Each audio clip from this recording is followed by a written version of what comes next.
Oops. Working? Oh, this one. All right. I don't need to do anything, right? All right. Welcome to the annual Dr. Carl Zorowski Distinguished Lecture Series. Just give you an idea, many of you here are senior design students. You might not know, Dr. Zorowski started the senior design program in MAE Department many years ago. So the structure, the industry funded programs, all that stuff was his idea, and he was a phenomenal individual because I actually luckily got a chance to spend at least 2 or 3 meetings prior to the pandemic with him discussing about the future of the department and also what he wanted to do and what his vision was for the future. And that's how this whole distinguished lecture series came up. And he said, I would love to bring phenomenal individuals from outside to come here and give lectures and talk to our students about interesting topics like the one we have today. So again, Dr. Zorowski was a long-time faculty member in our department. He, I think, was department head for almost 8 or 9 years, 10 years maybe.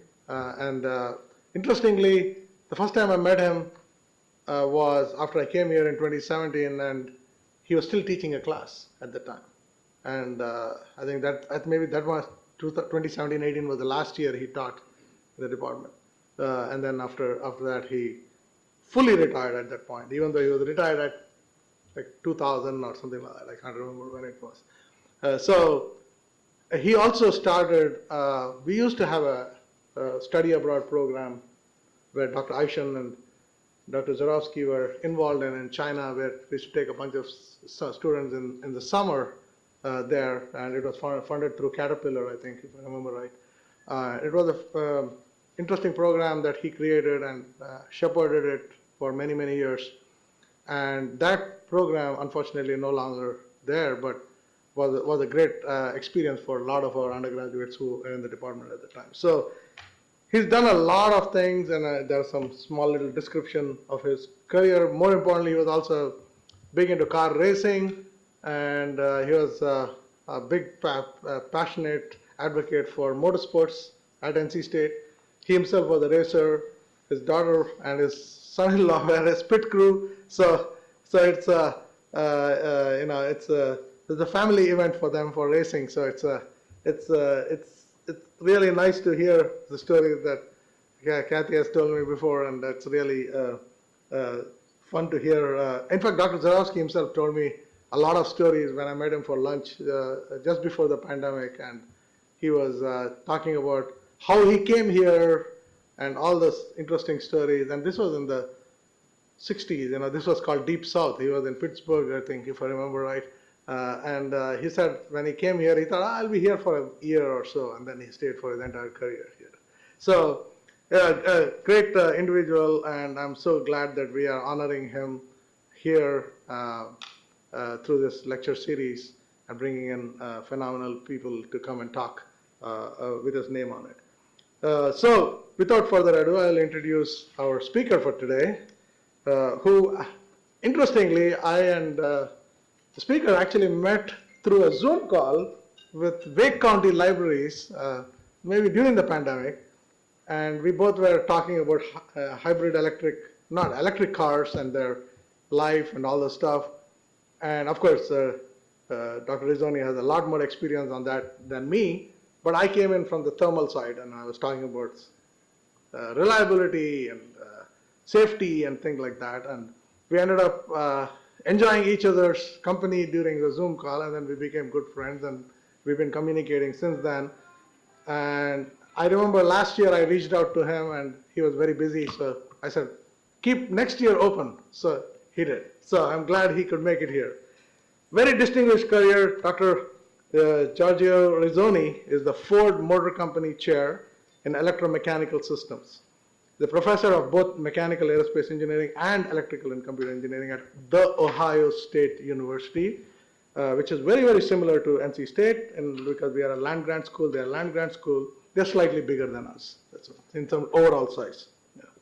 And pretty much it's settled on right next to downtown of the capital city of their states. So if you go to Ohio State, you can see the skyline of Columbus downtown. Here you can see the skyline of Raleigh. So it's very similar. He has had a very, very phenomenal career by leading as the director of the Ohio State Center for Automotive Research since 1999. So I just, in January, I got an opportunity to go visit, and he showed me around. It's a really phenomenal place. If you are ever in Columbus, you should go and check it out. They are doing some really, really interesting stuff there. I'm pretty sure Dr. Rizzoni is going to share that with us. He's also graduated 46 PhDs and 112 master's students in his career. And he was also recognized by the MAE Department with the Distinguished Graduate Faculty Award in 2016. He's also gotten teaching awards, awards for excellence in education, research.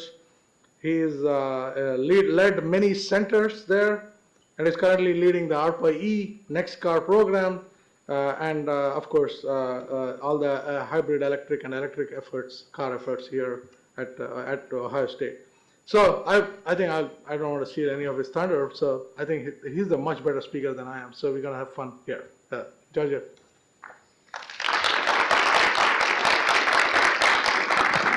Thank you so much, Srinath. What a pleasure to be here.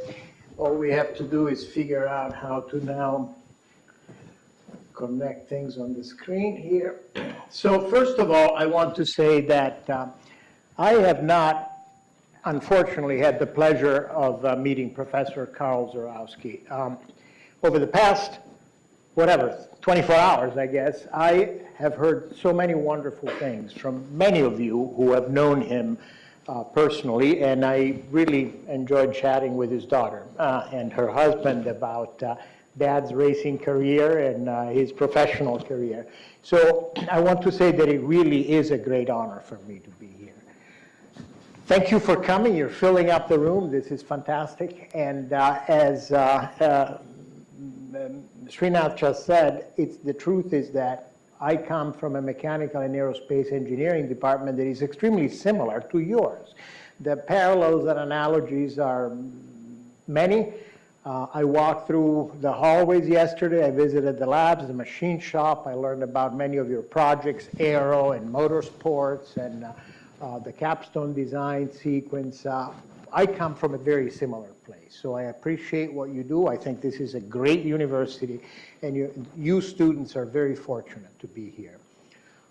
With that, I think I'm going to go and tell you a little bit of a story. I think that these presentations should be informative, but also entertaining. So I'll start out with a historic picture. Years ago, I had a conversation with the people at the Ohio State University archives, and I have a collection of beautiful historic pictures. Ohio State University land-grant school, like NC State, we were founded in 1870.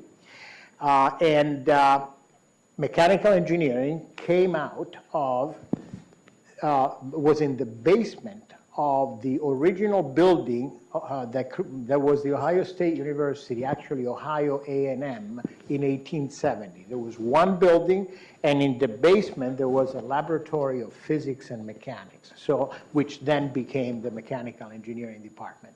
So we are part, as is true I'm sure at NC State, we the mechanical engineering group are part of the foundations.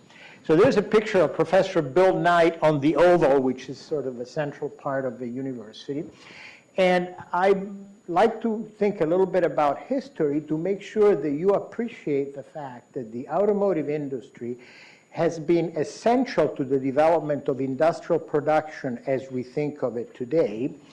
Back in the days when Henry Ford reimagined the assembly line, I don't know if you know this, but the big difference that Ford made in creating the modern day assembly line was that instead of having the objects that were being assembled fixed and the people moving from one car to the other, he figured out maybe we can be more efficient if we move the object and the people stay fixed and they have specialized jobs. They went from a 12-hour to a 93-minute production time. And This changed the world in many ways. If you look at, pick a consumer product, a refrigerator, a washing machine, everything today is made using the principles that were created by Henry Ford. I'm going to say a few things about, hopefully more than a few things, about transportation and mobility in the future. How will we propel ourselves? It's clear that mobility is a very important thing to all of us, both for work-related and leisure time-related reasons. And there's been a lot of talk over the past several years about electric vehicles. And so a lot of people might think, my goodness, electric vehicles, this new thing. Well, here is a picture of a couple of late 1800s electric cars. These are actually drawings. I'll get to pictures in a moment. But I really wanted to point out, look on the tray of that tricycle on the right-hand side. Those batteries, okay, lead-acid batteries, you lift the hood of your car, it looks the same today, okay? Just making the point that some of the technology hasn't changed too much. But from the early days, it's important to understand that in the first decade and a half of the 20th century, electric cars were just about as common as combustion engine powered cars. Here are some companies. Baker Electric was based in Cleveland. Detroit Electric was based in Detroit, and there was a Buffalo Electric, a Chicago Electric. There was a Columbus Electric, Columbus, Ohio, and that actually, that an auto show that we had a few years ago, I was able to take a picture of the original. That's a 1912 electric car, and they were boasting of a 50-mile range in an electric car in 1912. Think about it for a moment. I think it was 50 miles at very moderate speed. So circa, what is this, 1913, there is a list, you may not be able to read all the names, but there is a list of automakers that were selling electric vehicles. What happened? Well, a couple of things happened. First of all, electric vehicles were more expensive. They were more reliable, easier to operate. Has any of you ever started an engine in a car by actually cranking it by hand? I have, okay. That's the way it used to be, and if you didn't throw your shoulder out in the process of starting it, that was a good thing, okay? Electric cars were much easier to operate, but they were more expensive. Back then, in 1913, you could buy a combustion engine car for about $1,000. It would cost 2 to 3 times as much to buy an electric one. But people who could afford it, especially people who lived in cities, did. What changed, this was a dramatic change, was on one hand, improvements in the internal combustion engine. On the other hand, the widespread distribution of fuels at the retail level, the gas pump. It became so easy to refuel vehicles. And come around, I want to say 1915 or so, electric vehicles pretty much disappeared. They're back today. I've seen a lot of Teslas in Raleigh, by the way, as we were driving around yesterday, even quite a few. So I'm going to talk to you today about, share some thoughts about what are we looking at. Will vehicles of the future would be powered by petroleum, electricity? Are there other alternatives? To do that, I need to talk to you about the big picture of energy. So I will start by, first of all, making the point that in a vehicle, any vehicle, this is, by the way, true for airplanes as well, there are fundamentally 2 things you need to have, a powertrain or propulsion system, and then you have to store energy to provide power to your powertrain or propulsion system. And historically, I hadn't brought up the steam engine yet, but I have to now. The steam engine, for those of you who, do we even teach steam engines anymore? Maybe not. But I'll tell you what, it's an external combustion engine, right? Because you make the steam by an external combustion. Okay? Then the internal combustion engine, Otto and diesel, created different ways of producing power through combustion. But electric motors have been around for a long time. In fact, the electric motor is an older machine than both the internal combustion engine and the steam engine. So all these things have existed for a long time. And I made the comment about the importance of liquid fuels. So liquid fuels are amazingly convenient because the energy density of a hydrocarbon-based liquid fuel is unmatched by anything else. And so really convenient. In a relatively small fuel tank, you have 500 miles of range for your car. But batteries have been around for a long time, since the 1800s, and batteries have also undergone, in the last 20, 30 years, amazing improvements in technology. I'll make a quick comment. There are two really important things that you need to worry about in a fuel, okay? One is how energy dense it is. And one way of thinking about it is that the fuel tank of a gasoline-powered automobile is a lot smaller than the battery pack that you have in a battery electric vehicle. That has to do with energy density. Energy density is range. But power density is important as well, because how quickly you can deliver the energy to deliver power to your powertrain is an important thing. The thing about liquid hydrocarbon fuels is they give you both. Batteries today do a pretty darn good job with power density, not so much with energy. Back to history, and this time I started in 1776. Okay. So what were the primary energy sources in 1776? Biofuels, wood. Then an interesting phenomenon occurred. I think we call it the Industrial Revolution. Sometime in the mid to late 1800s, people started using steam engines and machines powered by coal. Many important things started happening. Shipping, for example, across the ocean used to be at the whims of currents and winds. All of a sudden now you have steam engines in ships, and you can control your movement of goods and people. You can see that into the 1900s, coal was still the dominant. Wood has not gone away, still here. But coal became a really important part. But at sometime in the early 1900s, late 1800s, someone drilled a hole in the ground in western Pennsylvania.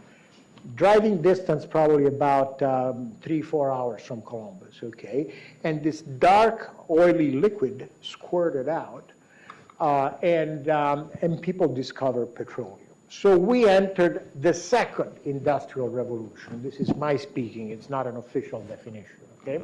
But the second industrial revolution is petroleum, and the associated natural gas became the dominant energy supply, certainly for transportation. So this is in percentages. You could see in the previous slide that the total amounts are amazing, okay? But, and the growth in energy demand in the United States has been really significant. But if you look at it from a percentage, it's a lot clearer that there is a wood age, a coal age, a petroleum and natural gas age. And today, about, give or take, about 80% of the energy that we use in the United States comes from a fossil fuel, coal, natural gas, petroleum. About 20%, more or less, come from sources that are not based on carbon. It could be nuclear power, it could be wind, solar, hydroelectricity, and so on.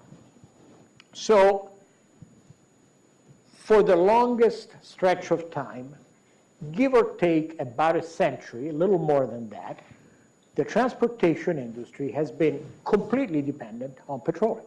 That's what we've been doing. Another historic picture, that is the first gasoline delivery truck at The Ohio State University, when somehow we moved away from horses and started using piston engines to move things around. So the first part of what I'm going to describe a little more technically today is related to electricity as an alternative to petroleum. And because this is an audience of predominantly mechanical engineers, I'm one of those strange people who actually has this diverse multiple backgrounds. I have degrees in electrical engineering, but I've really spent my whole life working in the world of mechanical engineering. So I'm going to try to share with you some thoughts about electric power generation and production. So to understand that, I'm going to do a snapshot of what was happening in the US 20 years ago from an energy perspective, and then we'll go forward and see what is happening today. This picture, these charts are easily found. Lawrence Livermore National Laboratory publishes them every year.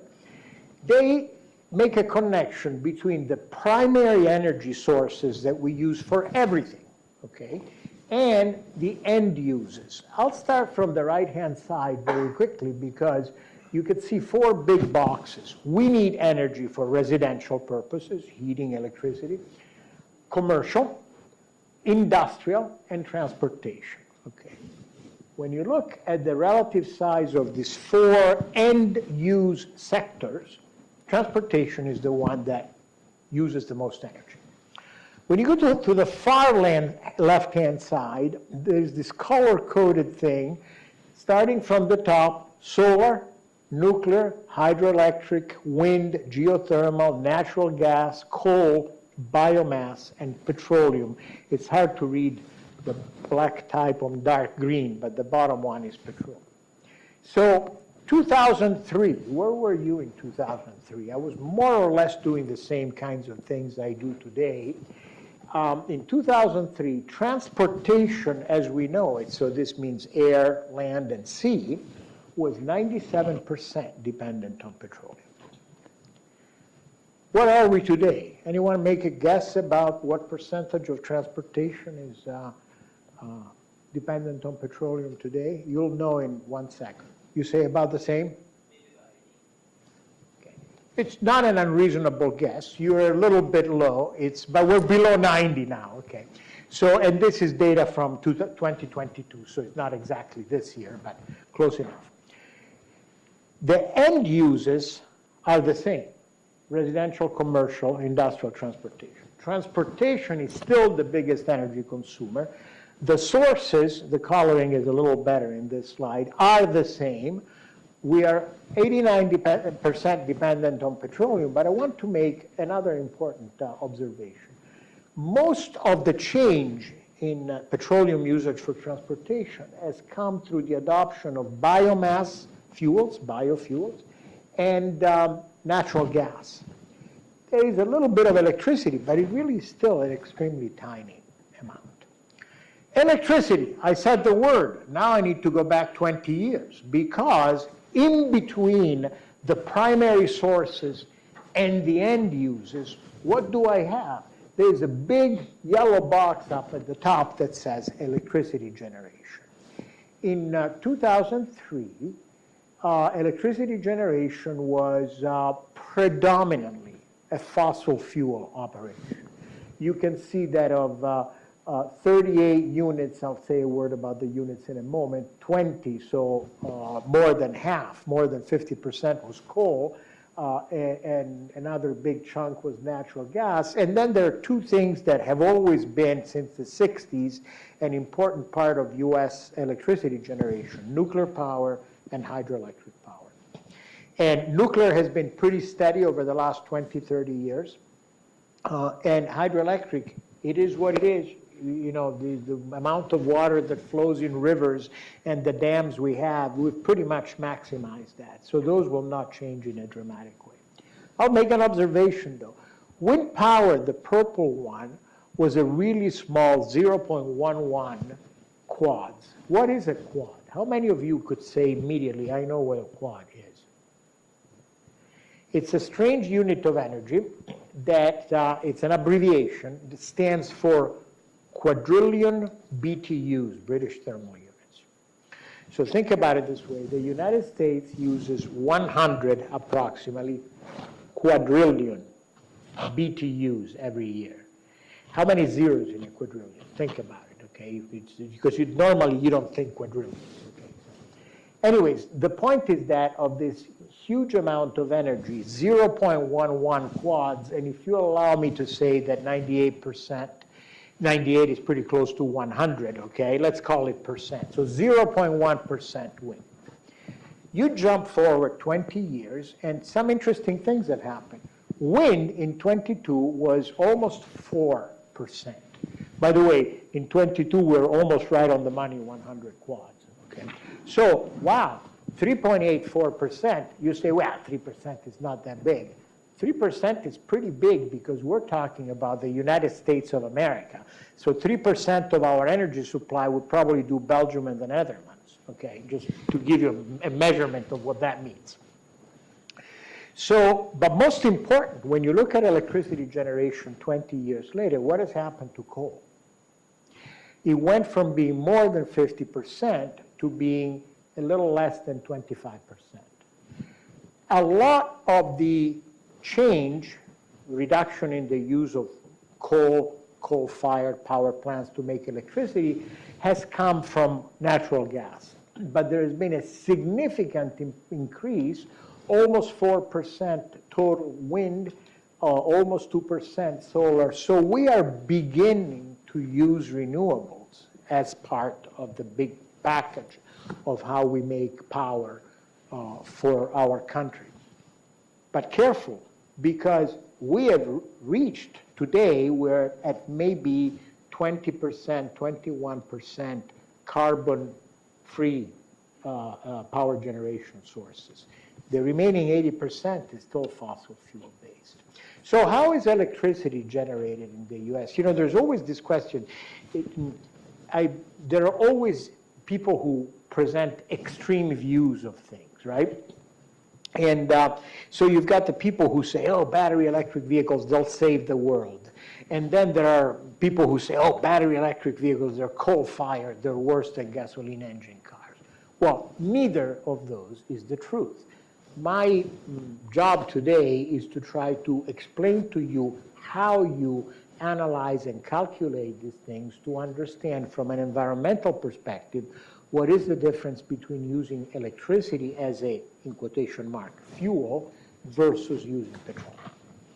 So today, when you look at electricity production 2022 numbers, as I said, a little more than 20% renewable. Nuclear is 18% of the total. Coal is about 20%, and natural gas is about 40%. That's where we are today for electricity production. And those numbers have changed. You can see that this is now since 1950. You look at the bottom chunk in the color brown is petroleum, okay? Well, sorry, it's coal. Petroleum is minimal. That's the brown at the top. The bottom is coal. It really has decreased significantly over time. Natural gas has increased, and renewables are increasing. They're just not increasing especially fast. And that's where we are with renewables today. If you look again at the color coding, the blue at the bottom is hydroelectric. That really hasn't changed much. The next one is biomass. There are two colors that are similar, but most of the thickness of that brownish area is biomass. And biomass is used for a variety of applications, but you understand that every time you fill up your tank with gasoline, there is some percentage of ethanol in it, and that's significant. I don't know how it is here, but in Ohio it's 10%. So 10% of the gasoline sold is biomass. So that's significant. Green is wind, that's been growing a lot, and solar has been growing as well. So how do you analyze all of these things? Years ago, a couple of years ago, a colleague, a German friend of mine, a professor at the University of Stuttgart, pointed me to a website that, it's easy to remember, electricitymaps.com. You can play with it yourselves. It's easy to find and easy to use. But here is a snapshot at a particular point in time of the world. What does this snapshot mean? Green means that in those regions of the world, electricity is produced with low carbon intensity sources. For example, hydroelectric. The more the color goes from green to yellow to brown to dark brown, okay, the more carbon intense those sources are. So from this picture, you can clearly see that there are certain parts of the world, I don't know if you can clearly see India, but the northern part of India is about as dark as it gets, very cold dependent. Mongolia, if you know where that is, very carbon dependent. China, not so good, okay? On the other hand, you have areas like the eastern half of Canada, lots of hydroelectric power, some nuclear, they're very carbon, low carbon. Brazil, similarly, is lots of hydroelectric power. The US are kind of a mix. And I have to tell you that North Carolina is a little better than Ohio. North Carolina is beige, and Ohio is, and it depends on where in North Carolina you are, by the way. So you've got some yellow and some light brown. Ohio is sort of in that mid-brown range. I will show you one example, put some numbers here. These are CO2 emissions from electricity production of PJM interconnection. PJM interconnection is one of the organizations that transmits power, okay, within a region. And you can see it's circled in white. It goes from Maryland, New Jersey, all the way to Ohio, with bits of Indiana and bits of Illinois and Wisconsin in it, okay? And if you look on the left-hand side, you can see that nuclear, natural gas are the two largest components of electricity production. And you also have to be careful when you ask yourself the question, I wonder how much carbon is associated with the usage of my battery electric vehicle, if you have a battery electric vehicle. It's not so simple because this is production. So in the PJM interconnection region, various electric utility companies have coal-fired power plants, natural gas-fired power plants, nuclear power, and so on. But the electricity market is a real-time trading market. It's a little bit like the commodities market in Chicago or Wall Street, okay? People are buying and selling all the time. So the fact that you are making green electricity, let's say, in a particular part of North Carolina, but now you have a high peak demand for whatever reason, okay? Then you may be importing electricity from Tennessee, okay, from the Tennessee Valley Authority. And that electricity may have a completely different carbon intensity than the one you're producing locally. So the message here is, whoa, it's not that simple, is it? Can you really tell what the carbon emissions of an electric vehicle are? And the answer is the amount of information you need to have to make a good estimate is immense because it depends on what time of day it is. So for example, you could say, oh, I use wind and solar a lot in my region, so I have lots of green electricity. Yeah, but if you come home at 11 p.m. and you plug in, you're going to be going to the coal-fired or natural gas-fired base load because there is no sun. Okay. The next thing that there is a lot of conversation about is life cycle analysis. And I hope that most of you have at least heard the words life cycle analysis. And I'll go through this quickly. This is an old graph, and the numbers don't really mean much anymore. It's old, but it's very well prepared. You're talking about what are the emissions of an automobile. Well, you have a powertrain energy converter. It could be an engine, it could be an electric machine. Okay. But then you have to supply it with energy. And there is the whole process of doing energy conversion and transportation. Are you using petroleum that went through a refinery? Are you making electricity from a power plant? And you then have to look at the actual energy content of the energy source. So when people say, oh, battery electric vehicles, they're zero emission vehicles, you have to qualify that. They're zero tailpipe emissions vehicle, but the power plant that made the electricity may or may not be zero emissions, okay? So you have to really take into account the complexity of all of these things until you're able to calculate the true equivalent carbon emissions or carbon intensity. So once again, there isn't a single answer. And what I just described to you is a piece of the life cycle analysis, okay?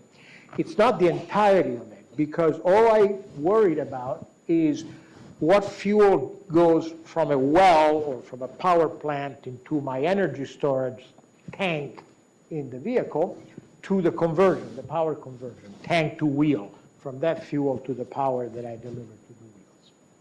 But somewhere, somehow, some raw materials were extracted. They were processed. They were turned into products. And there are emissions and energy usage that are associated with the materials extraction, the manufacturing process.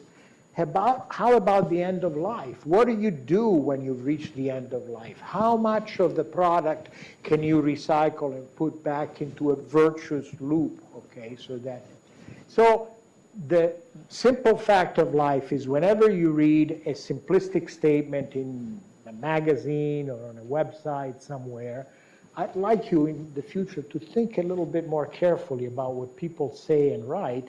You're engineers, and you understand thermodynamics. Fundamentally, thermodynamics rules the world, okay? The first and second law control pretty much everything we do.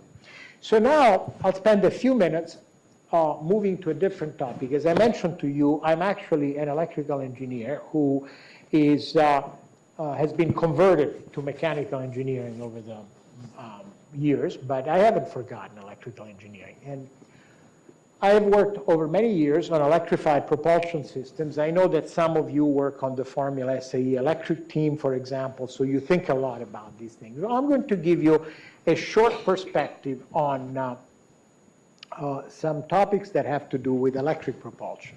So first of all, question number one, why have internal combustion engines been so successful and so convenient for us to use? It really has to do with the fuel.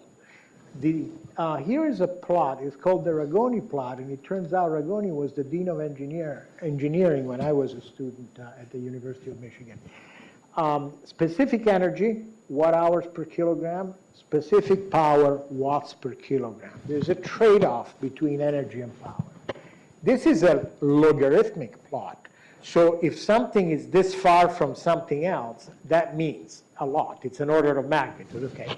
So the whole point of this is that you can see that there is a range. Look at the lithium-ion battery area. There is a curve, okay, that covers that. There is a broad range. I can design a lithium-ion battery to be better at storing energy and not as good at delivering power, or vice versa, or I can try to make a compromise and get the best of both. The point is, where you see words like fuel cells, that really means hydrogen. So hydrogen is a little bit better from an energy and power perspective than lithium batteries, but a little bit better, not an awful lot, maybe not quite an order of magnitude. But when you see IC engine, even though the internal combustion engine is less efficient than an electric machine by quite a bit, you know, if you get 40% energy conversion efficiency in an IC engine, you're doing really well. In an electric machine, you go 95%, okay? But the fuel itself, the hydrocarbon liquid fuels are what makes a difference. So over the span of time, people have worked on many different approaches to trying to find the marriage of electric propulsion with combustion engine technology.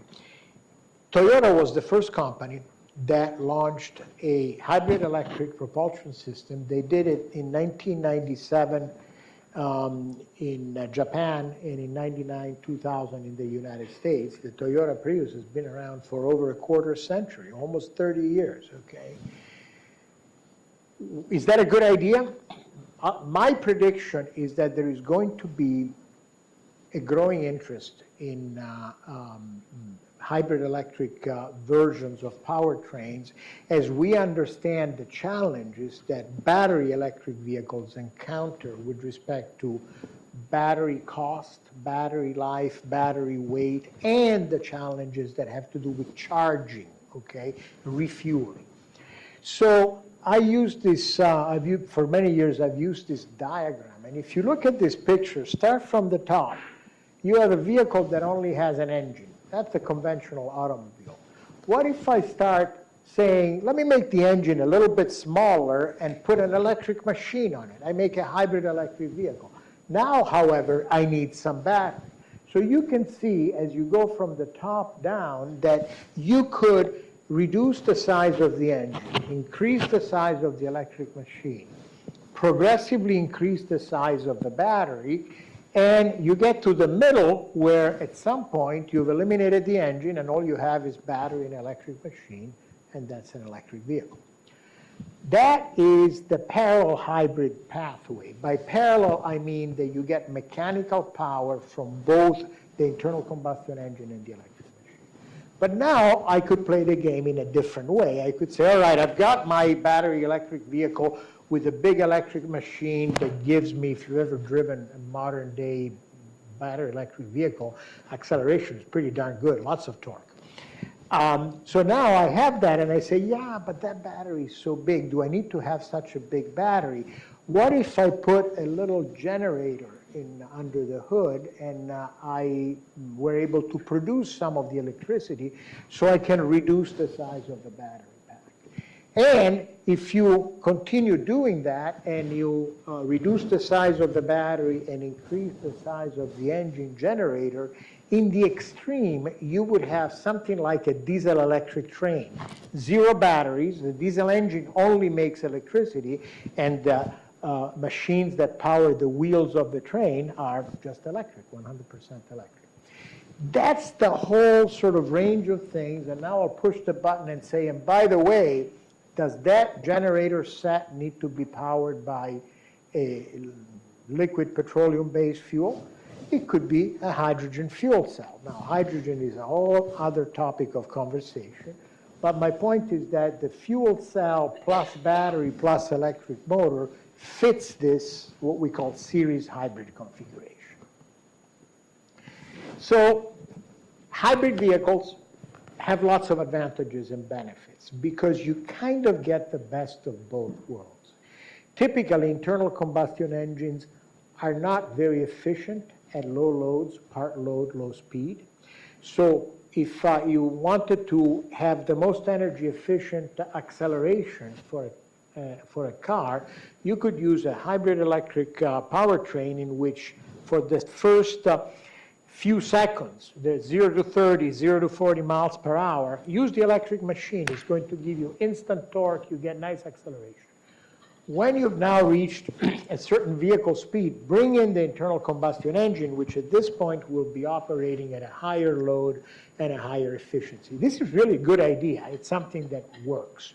It allows you to completely remove idle. You introduce the idea of regenerative braking. You can recapture some of the kinetic energy stored in the motion of the vehicle. There are lots of good things. You can make, not only can you say, oh, I'll get away with a smaller engine. Instead of a V6, maybe a 4-cylinder engine is good enough. So I'll have inherently better fuel economy. But in addition to that, you can also say, you know what, I'll make sure that I only use the engine when it's most efficient. And so effectively, your average engine efficiency is going to be increased significantly. So hybrids are a really good idea. There are many different flavors of them, and I am going to show you, without going into too much detail, some pictures. Series hybrid. The series hybrid is, I use a generator to produce electricity.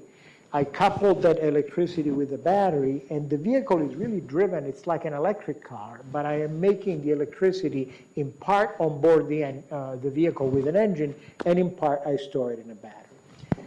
The coupling, what makes the vehicle hybrid, occurs on the electrical side of things. You're mixing battery electricity with generator electricity. The parallel hybrid, on the other hand, has a mechanical coupling. You have a machine that produces torque from the shaft, internal combustion engine, another machine that produces torque on a shaft, electric machine. Now, somehow through some gearing arrangement you connect the two, it's a mechanical coupling. So series hybrids, electrical coupling, parallel hybrid, mechanical coupling. Toyota was incredibly clever, and I teach a class on these topics, and I have a whole huge lecture on the Toyota Prius hybrid system, because in a Toyota Prius hybrid system, you can do both series and parallel. It's kind of the best of both worlds. And next thing, pick any of these vehicles. If you're willing to pay a little bit more for a larger battery and you have a large enough electric motor, that vehicle could operate as a pure electric vehicle part of the time. We call those plug-in hybrids, right? So you can get 20 miles, 30 miles, 50 miles of electric operation. And you could do things like, yeah, when I'm tooling around town, my vehicle is electric. If I need to travel to Virginia or to Tennessee and I have a long road trip, well, I've got the engine, I have a hybrid vehicle. So not a bad idea. And of course, the vehicle could be purely electric, powered by batteries, and it could be powered by hydrogen fuel cells. So how does the electric traction system work in a vehicle? This is where things become difficult for mechanical engineers. How many of you feel really comfortable in understanding three-phase power? Speaking of things we were talking about earlier. Okay, no hand goes up, right? Well, electric machines are three-phase power systems, and you have to feed them sinusoidal excitations, okay? Now, everyone understands sinusoidal excitation because every time you plug something into a wall socket, here in North America, typically that's at frequency of 60 hertz, right? So you need different things. You need devices that convert electricity into mechanical power and torque, but you also need devices that convert electricity from one form to another. Because I can tell you this, if you were running your electric car on 60 hertz, you'd have a bit of a problem. You would only have one speed, okay? And, you know, engines and machines that you need to power an automobile better have a range of speeds like 0 to 6,000 RPM, for example. So how do you do all those things? And so an electric powertrain is a fascinating device that has electric machines which take advantage of the principles of electricity and magnetism, but guess what? There's a lot of mechanical stuff in them. Not only that, there's a lot of thermal stuff in them because they get hot, okay? Then you have power converters, which have lots of mysterious electronics, okay? To most of this audience, that's a black box. Don't worry about how it works. Just don't let the smoke out, because if you let the smoke out, it stops working. Okay, but guess what? Those need to be cooled as well, because if you make the electronics too warm, poof. Okay, and then you have battery systems. Batteries, they're complicated. You have to deal with the chemistry and material science in the batteries, and their thermal management and safety management are really important. So it's a complicated set of topics, but what I wanted to say is that this is a world that has historically been in the domain of electrical engineering. But let me tell you that without what mechanical engineers know, we can't have functional electric motors and batteries and cooling systems for all of these things.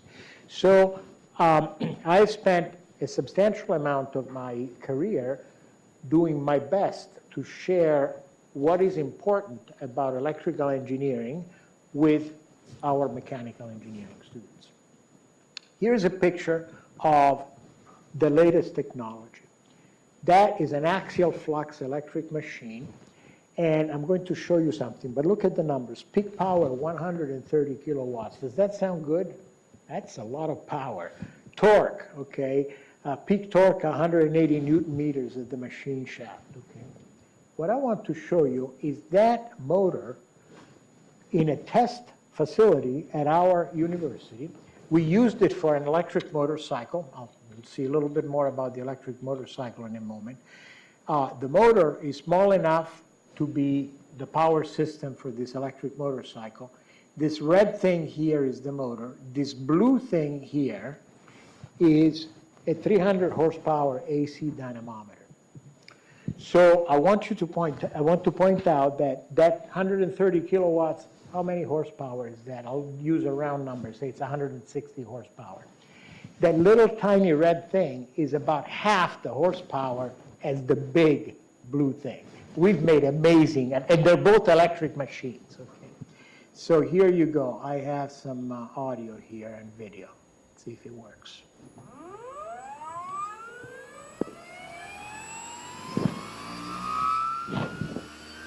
So part of the design process, and this is not too dissimilar from what your Formula Electric team is doing here, right?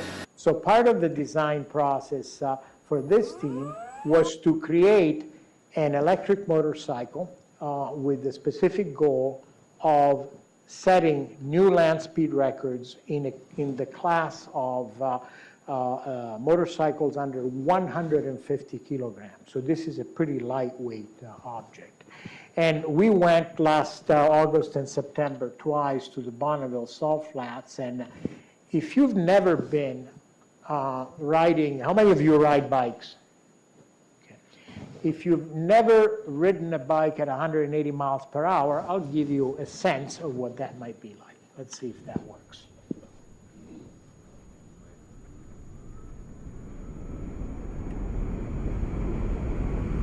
This is the Bonneville Salt Flats.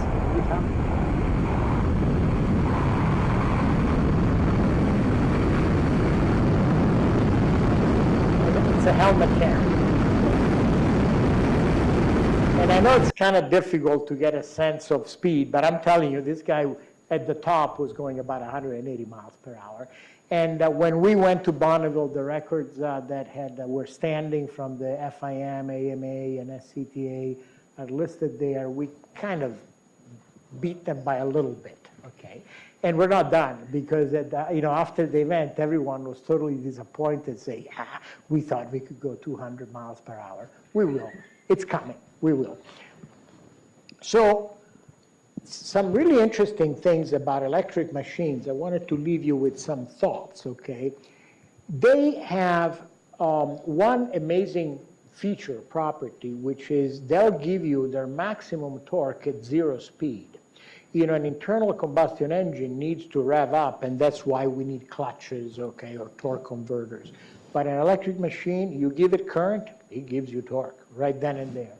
So you tend to have torque speed curves that are quite different. It's like a constant torque machine up to some speed. Also, look at the efficiencies. 0.94, 94% efficient over a pretty good range of operating conditions. The problem is a good engine today will give you close to 40% efficiency, but it gives it to you at peak load. Relatively low speed, very high torque. But most of the time, you're operating here. This is the problem with internal combustion engines and why hybrids are a good idea. So how does the electric machine work? I'll close my conversation with just a couple of quick thoughts.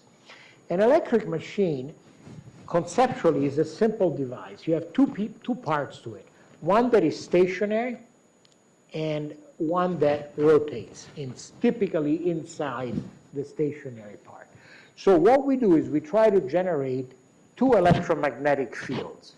One of them is the electromagnetic field of the rotor, of the rotating part. The other one is the electromagnetic field of the stator, the stationary part. If I can make an angle between these two electromagnetic fields, I'm going to create a torque, because the rotor wants to line itself up with the electromagnetic field of the stator. So what do I have to do? If I don't think about carefully enough, I may have a machine that only works once for 90 degrees of motion. Then when the electromagnetic fields are aligned, I'm done. Okay.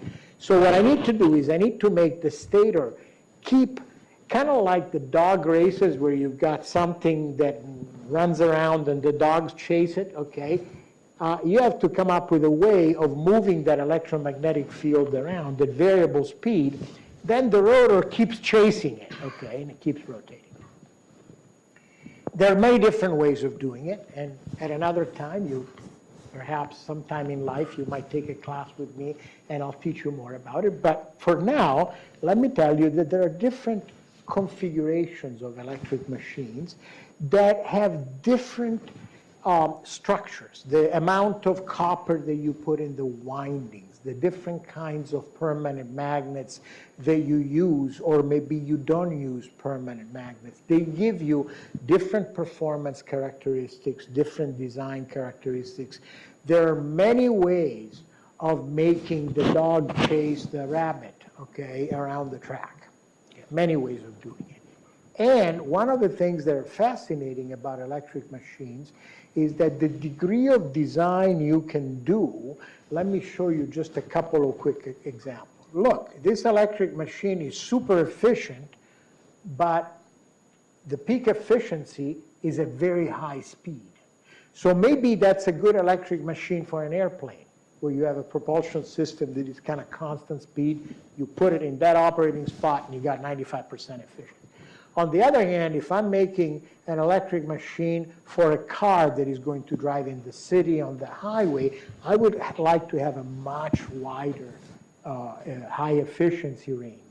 So the point is that those brilliant people who design electric machines, they will optimize the copper, the iron, the magnets, and the shape of all of these things in such a way as to fine-tune the torque speed characteristics and efficiency characteristics of these electric machines.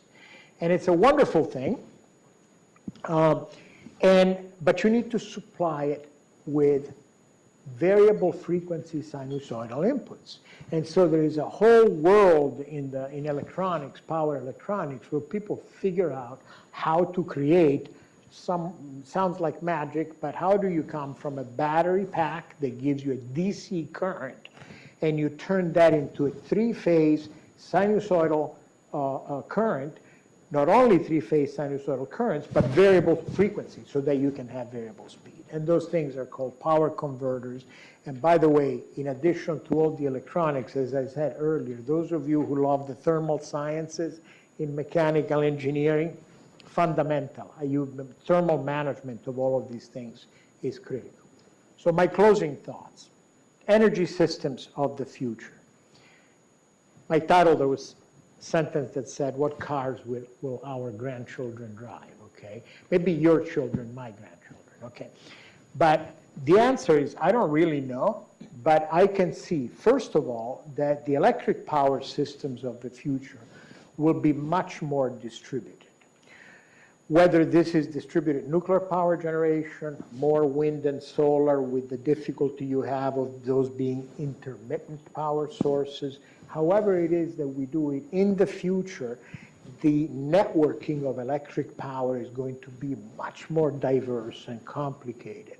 And while in the world of electrical engineering, we had gotten to the point where electric power system was kind of a boring subject, no one wanted to do it, it's changing dramatically. A lot more electronics, a lot more intelligence in it. But today, if you think about energy, how do we move the fuels today? Look, the world is centered around crude oil transport. We move ungodly amounts of energy on ships or in pipelines around the world. And you have regions that produce it and regions that consume it. And the consuming markets are predominantly North America, Europe, and East Asia, where China, Japan, and South Korea play the lion's role. And so the point here is, today, almost 100% of what we do that has to do with transport has to do with trading of fossil fuels. Could we imagine changing things? What if I used carbon-free energy? How could I make, the demand regions are the same. I still need to bring lots of power to North America, Europe, and East Asia. But is it possible that I might be able to produce energy in different ways in different parts of the world? Let me tell you very quickly just one concept. What if I were think about the Sahara Desert. Huge amount of land that is unused. And the sun beats on it 12 hours a day, every day. Okay. Could I make solar power in the Sahara Desert and use it for other parts of the world? Well, if you're actually literally making electricity and you start thinking about the cabling and transmission lines to transmit that, not very practical. Is there something else we could do with this electric power? And this is where people are beginning to think about other energy carriers. Could I make, with all of this solar power or wind power, something that is portable? Not something where I need to build 2,000 miles of copper transmission lines, but something that is portable more easily. And the answer is yes. It is entirely possible that we can imagine tomorrow using this renewable energy to produce the energy fuels of the future. And this energy fuel carriers could be hydrogen. If you have electricity and water, you can make hydrogen. They could be ammonia. We were talking about ammonia yesterday afternoon. Liquefied synthetic natural gas. You can produce natural gas from hydrogen. Methanol, which is a liquid fuel. So this actually is an ongoing experiment that is a partnership between Siemens Energy and Porsche. Porsche, for some reason, is not ready to give up on the internal combustion engine. I wonder why. I think Ferrari is in the same place, okay? So what they have done is they have worked out a deal with the government of Chile. It turns out that the windiest part of the world is the southernmost coast of South America, Tierra del Fuego, which is part of the country of Chile. And what they're doing, in a nutshell, is they're making electricity from wind. They are doing carbon capture from the air, CO2. CO2 plus H2, you have some kind of a refining system. You can make a hydrocarbon fuel. Methanol is the easiest one. But if you now can take carbon from the atmosphere, react it with hydrogen that you made with totally, absolutely carbon-free electricity, and make a liquid fuel that you could put on the same tankers that carry petroleum today because it's a liquid fuel. That liquid fuel, when it emits carbon dioxide, is simply putting back into the atmosphere the carbon dioxide you extracted to make it. So the question is, how do we make this cost effective? Right now, they're looking at quantities like 500 million liters of synthetic gasoline. Not only that, but the chemical engineering people who understand how to do design the reactors for these things are making synthetic gasolines that are much cleaner than petroleum-based gasoline. I have some good friends who work in this area. So everything is going to be part of the future of mobility. We are going to use electricity, and I hope that we can make that electricity as carbon-free as possible. We will continue to use petroleum for a long time. The one way of putting it is that it's still the least expensive way of putting fuel in your tank. But if we succeed in developing processes and a market for these synthetic e-fuels that are pretty close to being carbon-free, I think the future of internal combustion engines is long. I believe firmly in that. And in a sector like aviation, it's a must, right? You need to have a sustainable e-fuel for aviation because you're not going to cross the Atlantic Ocean on a battery-powered airplane. And so my final conclusion here is that you are the ones who are going to make the difference. You are studying the right things. You're in the right place to study these things. And it has been an incredible honor for me to be asked to speak in this Zorowski lecture. Thank you.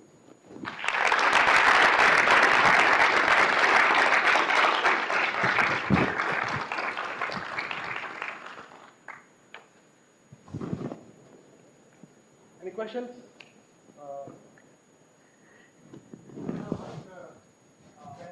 Wonderful presentation, some new ideas have sparked. But I have a question on your energy use chart. Almost 60 to 70% says energy Yeah. So first of all, there's always one smart person, many smart people in the audience, but one who captures that is always there. The two things about that. One is that the numbers are inconsistent between 2003 and 2022, and that there is a reason for that. I actually ended up speaking to the folks at Lawrence Livermore Lab, because when you get to that slide, here you are. Here, it looks like in 2003, I'll give you the numbers. In 2003, rejected energy was 55.48%. In 2022, it was a much larger number. I think I read 67%. That inconsistency has to do with the definitions that they make in calculating rejected energy. So it's not as if in 20 years we became less efficient. They just changed the way they do the calculations, and the details are very complicated. But answer your question about what is the rejected energy. Let's use the numbers for 22 and say 2/3 of the energy is rejected, 1/3 of the energy is used. It has to do with efficiency. Take the internal combustion engine. You have to drill a hole in the ground, extract petroleum, then you have to ship it somewhere where it is refined. All of those things take energy, okay? And so what happens is, in the end, you had an initial energy content of something of the order of 45 megajoules per kilogram, more or less, okay? But at the end, because of all these usage of energy in the extraction, transport, and processing, what ends up in your fuel tank is only really maybe 85% of the original energy content. Then you put it through the internal combustion engine, and if you're lucky, you have 30% on average energy conversion. So now that 80-something% times 0.3, 25%. So in the case of an internal combustion, and that now goes to the wheels and moves your car, okay? So that's a case where for automobiles with gasoline-fueled internal combustion engine, you're about 25% usage and 75% losses. On the other hand, I won't do the numbers, but I'll tell you, think about LED lighting versus incandescent filament lighting. We've made huge improvements in those things. So your question brings up another very important point. If we can reduce the rejected energy for the same amount of energy at the source, we're doing great. Maybe we need less coal, natural gas, petroleum. So improving the efficiency of everything is an important thing. And who are the best people to improve the efficiency of machines? You are. Yes, sir. To follow up on your analysis of the internal combustion engine, looking at it from a system standpoint, with the current infrastructure, energy supply we have with electric cars, how would you compare the overall efficiency from ground zero energy to wheels on the ground? Sure, it's an excellent question. Let me give you some, I can do some rough numbers, okay? Let's imagine I have a good combined cycle power plant, and I'm getting close to 50% efficiency from natural gas to electricity. Then I have to transmit that electricity. And there you're talking about, who knows, maybe 90-something% efficiency. Then I have to do conversions, because I have to go from transmission line voltage to distribution voltages. So by the time you're done with all of these things, from the natural gas to the electricity that you can actually put in the battery of your electric vehicle, you're probably at 60% efficiency or something like that. So it's better than an internal combustion engine with petroleum. But now you have to go through the inefficiency of discharging the battery, going through the power converter and the electric machine. That whole complex of things altogether, it probably drops you another 10%. So it turns out that inherently electric vehicles are more efficient, but not as much as advertised, so to speak, because it depends a lot on how you make the electricity. And I use this, a good CNG power plant. If you went to a coal-fired power plant, it would be worse. Good question. You understood everything. Yeah. Yep, right here. Thank you for your talk. First question, was that you on the bike in Vaudeville? No, it's a bike that was designed and built by our students. And the young lady who was the impetus behind the team leader and all that, she finished her master's degree with me. In fact, it's pretty funny. I gave her diploma at Bonneville. I made she didn't know it was going to happen. I made some very special arrangements because she was missing commencement because they were setting land speed record. We had a mini commencement for her. Awesome. And the second question, so you spoke about how there are a lot of issues with lithium-ion batteries and the issues with safety and the energy density and specific for transportation, but where do you think you see like electrochemical energy storage playing a role in the electric sort of world that we live in going forward? So energy storage is a really important thing, and the question now is how do you store energy, and what energy and in what form? So battery type energy storage for electric power systems can be critical. I'll give you an example, data centers or hospitals, okay? You need to have the ability in the event of a power outage to have enough energy stored in a hospital, you need to have enough time to turn on the generators, okay? So in data centers, huge. I mean, you have to be able to protect the data. That's the whole point of a data center. So batteries will be important in stationary applications as well as in mobility applications. But storing energy, there are so many different ways of doing it. You can store thermal energy. You can pump. Let me tell you something that happens between Germany and Switzerland. The Germans are really upset over it. What happens is Germany has invested in photovoltaic power. And sometimes they have excess production. And they have to, you can't just say, oh, well, it's too much, I won't use it. You've got to go somewhere.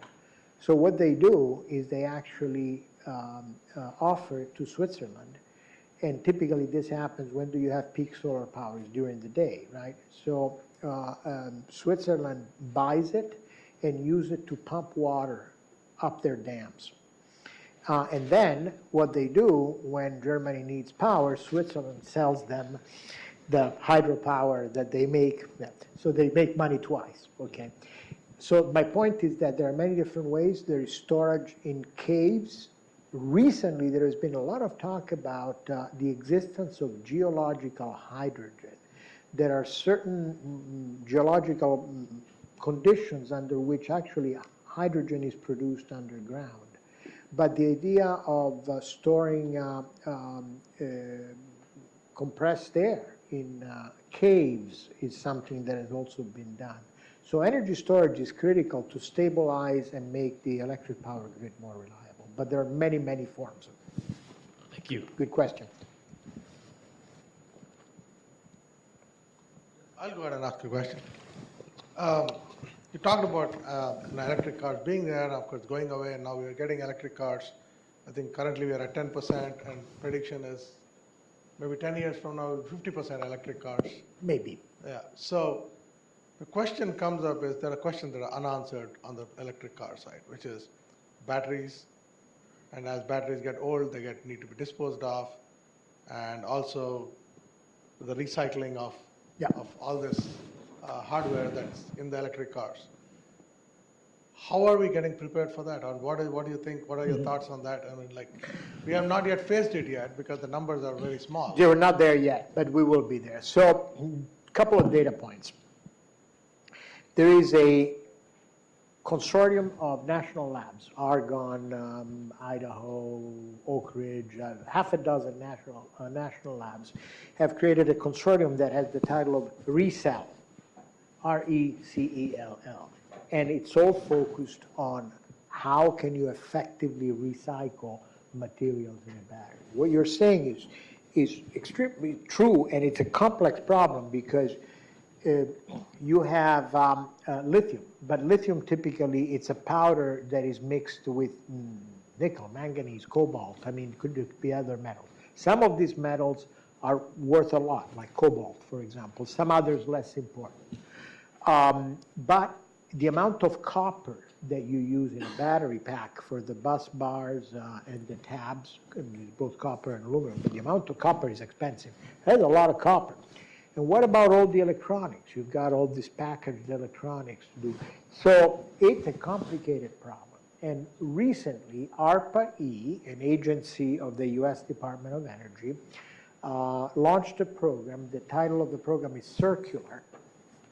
And they were looking for ideas as to ways to more easily, automatically, robotically disassemble batteries, design and assemble batteries in such a way that they can be disassembled, so a design for recycling kind of thing, and also the selection of materials. So this is something that we're all thinking about, and ultimately the goal would be to create as circular an industry as possible.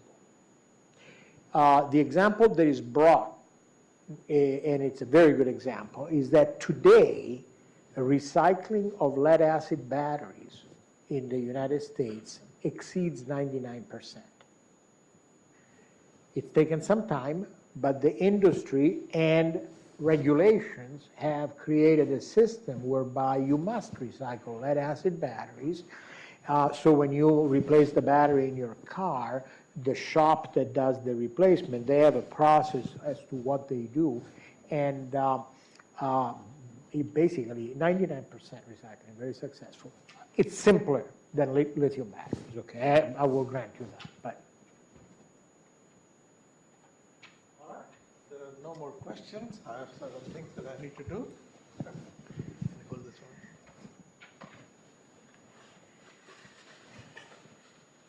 A small little thing oh, that's wonderful. for you to remember us. Yeah, how can I not remember this wonderful visit? Thank you. And then there's some goodies from the MAE Department for you. Thank you so much. Thank you again. Thanks for coming, and really appreciate it.